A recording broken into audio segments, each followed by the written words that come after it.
Welcome to GPS Online English classes. Hope you are healthy and happy at home. We are going to do countable and uncountable nouns today.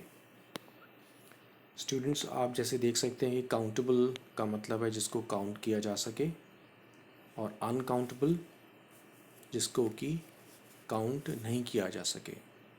One student 10 days count कर सकते हैं. ऐसे ही हम 1 water और 10 coffee नहीं कह सकते. Alright, तो ये अनकाउंटेबल है और पहले वाला काउंटेबल था. Let's move further. सो अब देखिए, नाउन्स कैन बी काउंटेबल और अनकाउंटेबल. नाउन्स के दोनों टाइप्स हैं, countable uncountable. Countable nouns can be counted, जैसा हमने पढ़ा कि काउंटेबल नाउन्स को हम काउंट कर सकते हैं. फॉर एग्जाम्पल, एन एप्पल, एक एप्पल, 2 एप्पल्स, 3 एप्पल्स. तो हम 1 2 3 मैनी कुछ भी काउंट करके उनको बोल सकते हैं. अनकाउंटेबल नाउन्स का मतलब काउंट नहीं कर पाएंगे, मतलब आप गिन नहीं सकते, 1 2 3 नहीं बोल सकते उनसे पहले. Excuse me. अब आप देखिए, air, rice, water. Can you use an air? No, आप एक हवा नहीं कह सकते. ओके, आप एक राइस नहीं कह सकते. एक दाना तो कह सकते हो राइस का. एक वाटर नहीं कह सकते. एक ग्लास तो कह सकते हैं आप. ऐसे ही इसमें एक हवा नहीं कह सकते, एक हवा का झोंका कह सकते हो. So when you learn a new noun you should check if it is countable और अनकाउंटेबल. तो अगर हम कोई भी सेंटेंस लिखने जा रहे हैं तो उसमें नाउन का यूज़ करते हैं, तो हमको पता होना चाहिए कि नाउन काउंटेबल है या फिर अनकाउंटेबल है, क्योंकि उसके हिसाब से ही आगे वर्ब्स लगाएंगे और टेंस या सेंटेंस क्लियर करेक्ट हो पाएगा, सेंटेंस का मीनिंग भी. So countable nouns, first of all, for positive sentences we can use a और एन. फॉर सिंगुलर नाउन्स बहुत इजी टॉपिक ले लिया है आज, कि वो सेंटेंसेस जो पॉजिटिव हैं जिसमें नॉट नहीं होता, उसमें हम काउंट करने के लिए नाउन से पहले ए या फिर एन लगा सकते हैं. ठीक है, ऑलराइट. ए और एन लगाएंगे सिंगुलर नाउन्स के लिए, एक अकेला नाउन सिंगुलर नाउन के लिए. और प्लूरल्स के लिए हम लगाएंगे सम. नोट कीजिए, you have, I hope you have your pencil और अ पेन रेडी विद यू. इसको आप लिख लीजिए, ठीक है, अंडरलाइन कर लीजिएगा. सम प्लूरल के लिए, ए और एन सिंगुलर के लिए. First example, there is a man at the door. एक आदमी दरवाजे पर है. एक आदमी काउंट कर सकते हो ना, मैन को आप A1 कह सकते हैं. और चेक कीजिए, अब ज्यादा आ गए. I have some friends in New York. New York में मेरे कुछ फ्रेंड्स हैं. अब आप कुछ बोलिए इसमें. ऑलराइट, कुछ फ्रेंड्स हैं. कुछ का मतलब कितने गिन सकते हो आप? ऑफ कोर्स गिन सकते हो, 1 2 3 4 5 भी कह सकते हो. तो कुछ में हम यहाँ पर प्लूरल के लिए हमने कुछ यूज़ किया है, तो हम सम वर्ड यूज़ कर रहे हैं. अब देखिए, जब नेगेटिव सेंटेंसेस होंगे, जब नॉट वाले, तो तब हम क्या करते हैं. इंपॉर्टेंट पार्ट है, जब आप स्टोरी लिखने लगेंगे, कोई आंसर लिखेंगे, तो उसमें यही मिस्टेक्स होती हैं जिन पर हम आज ध्यान देकर उनको दूर कर सकते हैं. So for negative sentences, not वाले sentences, what can we do? We can use a an for the singular nouns. कि सिंगुलर नाउन्स में पहले वाले की तरह ए और एन यूज़ करेंगे. और एनी फॉर प्लूरल्स, बहुत इंपॉर्टेंट है ये बात, बहुत मिस्टेक्स होती हैं. प्लूरल के लिए एनी यूज़ करेंगे नेगेटिव सेंटेंसेस में, बहुत इंपॉर्टेंट बात है. प्लूरल के लिए सम यूज़ करके आए हैं हम यूज़ पॉजिटिव सेंटेंसेस में, इसलिए मैं इसको दोबारा ले गया हूँ. नेगेटिव सेंटेंसेस में एनी, पॉजिटिव सेंटेंसेस में सम का यूज़ प्लूरल के लिए. Let's move towards to the example. I don't have a dog, मेरे मेरे पास तो डॉग नहीं है। I don't have a dog, okay, मेरे पास एक डॉग नहीं है। यहाँ पर नेगेटिव वाला जो हमने हेल्पिंग वर्ब वहीं लगा दिया, डोंट, इसलिए यहाँ पर ए यूज़ किया। ओके, अब देखिए, देयर आंट एनी सीट्स, अब प्लूरल के लिए आ गए, एनी लगाएंगे। यहाँ पर तो सीट ही नहीं है। आप बस में चढ़े, सिनेमा हॉल में गए, या किसी क्लासरूम में एंटर करते हैं आप किसी प्लेस पर जाकर, नई जगह पर, आप कहते हैं सीट्स नहीं है। दे आंट एनी सीट्स, कोई भी सीट नहीं है यहाँ पर, खाली, मतलब ये हो गया कि बैठने की जगह ही नहीं है। They aren't any seats, okay. Teacher ने बोला आपको कि जाइए क्लास 5 में से स्टूडेंट्स को बुला लाओ, तो आप कह सकते हैं, अगर वहाँ पर आपको कोई नहीं मिलता, आप क्लास में गए कोई नहीं मिला, आप कह सकते हैं ma'am there aren't any students. Aren't का मतलब आर नॉट, जैसे डोंट का मतलब डू नॉट। तो कोई भी बच्चे नहीं हैं या फिर कोई भी सीट्स नहीं है। प्लूरल के लिए एनी और सिंगुलर के लिए सेम, ए और an. Alright, let's move further. Let's look at this uncountable nouns now.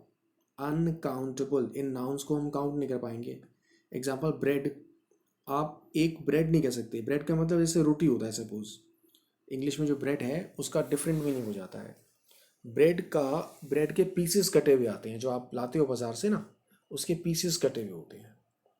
तो इंग्लिश में जो वर्ड ब्रेड है वो उस रोटी से डिफरेंट है। रोटी को तो 1 2 3 4 चपाती को काउंट कर सकते हैं, लेकिन ब्रेड सिंगल पीस होती है, उसके टुकड़े किए जाते हैं जो स्क्वायर फॉर्म्स में नज़र आते हैं आपको, चकोर से टुकड़े। राइस, चावल, अब आप बहुत सारे चावल हैं सपोज, आपने आप राइस से पहले एक चावल, आप ये नहीं कह सकते कि मेरी मम्मी ने एक चावल बनाए हैं, बहुत सारे चावल बनाए हैं ना, तो आप एक नहीं कह सकते। इस जो ये आटा, चावल, पानी, इनसे पहले एक वर्ड नहीं लग सकता। कॉफ़ी से पहले एक वर्ड नहीं लग सकता। एक कप कॉफ़ी तो हो जाएगा, 1 किलो राइस हो सकता है, 1 kg rice, okay. 2 pieces of bread, तो इसमें अगर हम काउंट करने लगेंगे ना, तो हमें इससे पहले इनको इनके लिए वर्ड्स लगाने पड़ेंगे आपको। 2 पीसेस, 1 kg, क्वान्टिफायर्स लगाने पड़ेंगे, क्वांटिटी जिसको जिनसे की जा सकती है। 1 कप ऑफ कॉफ़ी। इंफॉर्मेशन, सूचना, मुझे सूचना मिली, आप केजी नहीं कह सकते मुझे एक सूचना मिली। हिंदी में तो कुछ वर्ड्स होंगे वो, लेकिन इंग्लिश में आप you cannot say I have got an information, I have an information, I have many informations, बिल्कुल भी नहीं कहेंगे, बिल्कुल गलत होता है, बहुत यूज़ करते हैं इसको रॉन्ग वे में। I have 1 money, you can never say I have 1 rupee. Advice, सलाह, एन एडवाइस गलत है, some advice, a piece of advice, ये कहना सही है। लगेज, सामान, 1 लगेज 2 लगेज नहीं हो सकता। 1 फर्नीचर 2 फर्नीचर नहीं हो सकता। पीसेस ऑफ फर्नीचर, चेयर या फिर टेबल जो होता है वो पीसेस होते हैं फर्नीचर के। I hope you understand this. Moving further, we use some with uncountable nouns in the positive sentences। अब इनके बिना नॉट वाले पॉजिटिव सेंटेंसेस अब बनाएंगे तो हम इसमें सम यूज़ करेंगे और एनी यूज़ करेंगे जब नेगेटिव्स बना रहे होंगे, तो आपको बहुत अच्छा आइडिया हो जाएगा आज इनका रिपीट कर करके। There is some milk in the fridge, fridge में कुछ मिल्क है। जब आप ये कहना चाहते हैं ना कि कुछ मिल्क है, मतलब आप नेगेटिव नहीं कहना चाहते। अगर पूछा जाए कि मिल्क है या नहीं है, आप कहना चाहते हैं हाँ मिल्क है, तो आप ये बताएंगे कि कुछ मिल्क है, क्योंकि आप काउंट तो कर नहीं सकते। जो आप ये नहीं कह सकते कि एक मिल्क है, एक ग्लास तो कह सकते हैं, लेकिन मिल्क से पहले आप एक वर्ड नहीं यूज़ कर सकते, वन यूज़ नहीं कर सकते। So there is some milk, कुछ मिल्क है फ्रिज में। There is not any coffee. अब इसमें आपको, अगर आपको ये कहना है कि मिल्क नहीं है, तो आपको बोलना पड़ेगा there is not any milk. जैसे आप यहाँ कह रहे हैं there is not any coffee, coffee नहीं है बिल्कुल भी। तो एनी नेगेटिव के लिए नॉट वाले, और विदाउट नेगेटिव जो होंगे सिंपल पॉजिटिव के लिए सम, अनकाउंटेबल नाउन्स के साथ। और देखिए, अगर जब क्वेश्चन बनाने होंगे तो हम ए और an, any, okay, how many use करेंगे काउंटेबल नाउन्स की तरह। A, an, any, how many, कुछ भी। इज देयर एनी और is there an email address, okay, is there an email address, क्या ईमेल एड्रेस है टू राइट टू, मतलब जिस जहाँ हम भेज रहे हैं, क्या एक ईमेल एड्रेस है। दूसरे से और क्लियर होगा, जैसे आप कह सकते हैं कि इज देयर एन एलिफेंट, क्या एक एलिफेंट है, okay. Is there an answer, क्या कोई आंसर है। और देखिए, आर देयर एनी चेयर्स, क्या चेयर्स हैं। हम पूछ रहे हैं कि क्या चेयर्स हैं क्वेश्चन में, तो क्या कोई चेयर है या क्या कुछ कुर्सियां हैं, उसके लिए हमने एनी लगा दिया। वन होता तो हम एन लगा सकते थे। इज देयर एन, आप कह सकते थे is there an apartment, okay. Is there an aeroplane in the sky. और देखिए, how many chairs are there, कितनी चेयर्स हैं। आप हाउ मैनी लगा रहे हैं क्वेश्चन बनाते वक्त, हम क्वेश्चन वाला सेंटेंस देख रहे हैं। Are there any chairs, are there any notebooks in the class, is there an answer in this notebook. उस तरह से ए या फिर एन लगाकर। Is there an animal in the picture. Moving further, और आगे चलते हैं। वी यूज एनी और how much with uncountable nouns. Uncountable आ गए हम नाउन्स में कि इनके क्वेश्चंस कैसे बने, एनी लगाकर। Is there any sugar, sugar का काउंट नहीं कर सकते, अनकाउंटेबल है। इज देयर एनी शुगर, क्या शुगर है। आप घर में पूछ सकते हैं अपने फ्रेंड से, सिस्टर से, मदर, कजन से। चीनी है, पानी है, मिल्क है, is there any milk, okay, count uncountable. How much orange juice is there, कितना ऑरेंज जूस है, तो हाउ मच आप उससे बोलेंगे। ऑलराइट, आप क्या बोलेंगे, हाउ मच, कितना ऑरेंज जूस है। How much milk is there, कितना मिल्क है, तो हाउ मच शुरू में आ जाएगा, फिर सब्जेक्ट आ जाएगा, फिर इज। ऑलराइट, यहाँ पर इज देयर पहले हेल्पिंग वर्ब आ गई, फिर देयर जो सब्जेक्ट हमने इंट्रोडक्टरी सब्जेक्ट लेते हैं देयर को, फिर एनी, और फिर शुगर आ गया। और देखिए, अगर हम किसी को ऑफर कर रहे हैं, चॉकलेट देना चाहते हैं, कोई और स्वीट देना चाहते हो, फूड मील का कुछ हिस्सा देना चाहते हो, तो नॉर्मली हम सम यूज़ करते हैं। सपोज मैं आपको चॉकलेट देना चाहता हूँ, मान लीजिए, तो मैं आपसे क्या कह सकता हूँ, ओके, लिसन केयरफुली। मैं आपको चॉकलेट देना चाहता हूँ, तो मैं क्या कह सकता हूँ, do you want some chocolate, क्या आपको कुछ चॉकलेट चाहिए।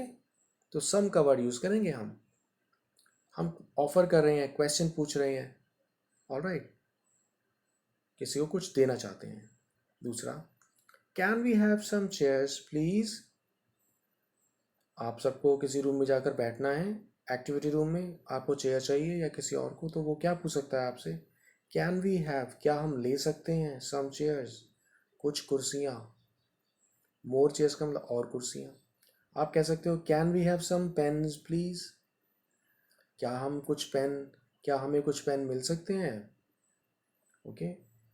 Can I have some, you can say can I have some water, क्या मैं कुछ पानी ले सकता हूँ। तो ये आप क्वेश्चन पूछ सकते हो, ओके। जब आप कुछ चीज़ मांग रहे हो या किसी को दे रहे हो, ऑफ़र कर रहे हो, ऑफ़र करना देना, जैसे चॉकलेट वाली बात आई, ऐसी जब मांग भी सकते हो, can I have some chocolate, can I have a glass of water, इस तरीके से। फाइन, नेक्स्ट और मूव करेंगे. We also have some. We can also use some in a question when we think the answer will be yes. जब हमें लगे कि yes वाला आंसर मिल सकता है तब हम पूछेंगे Have you got some new glasses? जैसे मान लीजिए किसी बच्चे ने नया चश्मा पहन लिया है, तो हम उससे पूछ रहे हैं क्या नया चश्मा लिया है. हमें देखकर पता चल रहा है वो कि वो नया है, न्यू है. Have you got some new glasses? Okay, fine. Have you bought a new shirt? क्या तुमने एक नई शर्ट खरीदी है. तो सम लगा सकते हैं क्वेश्चन पूछने पर जहां पर उसका आंसर यस में आएगा. देखने से ही मालूम पड़ रहा है हमको. Alright, next. A lot of या अलॉट्स कहाँ लगाएंगे. काउंटेबल और अनकाउंटेबल दोनों के साथ लगा सकते हैं. अदर एक्सप्रेशंस ऑफ क्वांटिटी मतलब जब हम कोई संख्या, कोई नंबर, कोई क्वांटिटी हम पता करना चाहते हैं कि कोई चीज़ कितनी है, तो उसके लिए देखिए लॉट्स ऑफ या अ लॉट दोनों आते हैं. आपको बुक्स में पढ़ने के लिए मिलता है, यूज़ भी करते हैं बोलते समय. There are lots of apples on the trees. पेड़ों पर बहुत सारे एप्पल्स हैं. A lots of. There are a lots of students in the ground. Ground में बहुत सारे स्टूडेंट्स हैं. देयर आर हैं. There is. अब क्योंकि हम जो कहना चाहते हैं, देखिए वो क्या है. There is a lot of snow. Snow को हम कह रहे हैं कि बहुत सारी स्नो है. काउंटेबल भी और अनकाउंटेबल. एप्पल्स काउंटेबल थे, स्नो अनकाउंटेबल है. ठीक है, जैसे बारिश है, बारिश को हम गिन तो नहीं सकते ना, एक बारिश हुई आज, ऐसे नहीं कह सकते. So there is a lot of snow, there is a lot of rain, ऐसे ऑन द रोड. तो अनकाउंटेबल और काउंटेबल के साथ हम इन दोनों को लगा सकते हैं. नेक्स्ट, और देखिए मैनी मच कहाँ लगाएंगे. They have a lot of money. They have a lot of money, उनके पास बहुत पैसे हैं. जब नेगेटिव सेंटेंसेस में हम आते हैं तो हम इसमें मैनी का यूज़ करते हैं. ये आपको रिटन में मिलेगा, बहुत ज़्यादा बुक्स में मिलता है, कई बार आपको खुद भी यूज़ करना पड़ सकता है. नेगेटिव सेंटेंसेस में हम नॉट मैनी का यूज़ कर सकते हैं. ठीक है जी. और नॉट मैनी यूज़ करेंगे काउंटेबल नाउन्स के साथ, क्योंकि मैनी वर्ड को हम गिन सकते हैं. मच वर्ड जो है वो गिना नहीं जा सकता. ज़्यादा का मतलब काउंट नहीं कर सकते, इसमें नॉट मच यूज़ करेंगे. या फिर और आगे देखिए, अनकाउंटेबल के साथ नॉट मच और काउंटेबल नाउन्स के साथ नॉट मैनी. नेगेटिव सेंटेंसेस की बात चल रही है. देखिए, there are a lot of carrots. बहुत सारी कैरेट्स तो हैं, गाजर तो हैं, but there aren't many potatoes. लेकिन ज़्यादा आलू नहीं है. They are not many potatoes. लिखने में आता है, बोलने में आता है, ये हमारा सेंटेंस बनाने का तरीका है. There is a lot of juice. Juice तो बहुत सारा है, but there is not much water. लेकिन वाटर नहीं है. तो जहाँ पर हमें ऐसा सेंटेंस बनाना है वहाँ पर हम इसको यूज़ करेंगे. नेगेटिव्स में मैनी, नॉट मैनी या उसमें काउंटेबल के साथ, और नॉट मच अनकाउंटेबल के साथ. ऑलराइट, तो आपने अ लॉट ऑफ और लॉट्स ऑफ इन सब का यूज़ हमने देख लिया आपने आज. Alright students, so here let us see, there will be some exercise for you to do. All right, I will put in the exercise sheet, worksheet में डाल दूंगा, इसमें आपको मिल जाएगी प्रेजेंट पीपीटी के अंदर. ओके, देखते हैं, अगर यहीं हुई तो बहुत अच्छी बात है. यस, यहीं पर है वैसे तो, बाय द वे. ये देखिए 1 to 8 ये सब लिखे हुए हैं. आप वीडियो को पॉज करके भी देख सकते हैं. फाइन, तो यही आपकी वर्कशीट भी है. 8 सेंटेंसेस हैं, इसमें आपको ये भरने हैं जो हमने आज काउंटेबल अनकाउंटेबल वगैरह किया है. और ये बहुत अच्छा है. अगर आप गलत भी भरते हैं लेकिन आप देखेंगे फिर दोबारा दोबारा आप चेक करके देखिए, जो यहाँ पर लिखा हुआ है यहाँ पर इसके साथ काउंटेबल है, अनकाउंटेबल है, नेगेटिव है या पॉजिटिव है, क्वेश्चन है या बिना क्वेश्चन वाला सेंटेंस है। इससे आप खुद अपने आप को टेस्ट कर सकते हैं। पहले पेंसिल से भर कर देख लीजिएगा। ओके, इनको आपने अपने फेयर नोटबुक्स में भी लिखना है। I hope you understand this. So keep smiling, be happy, take care of yourself. See you later. Thank you so much.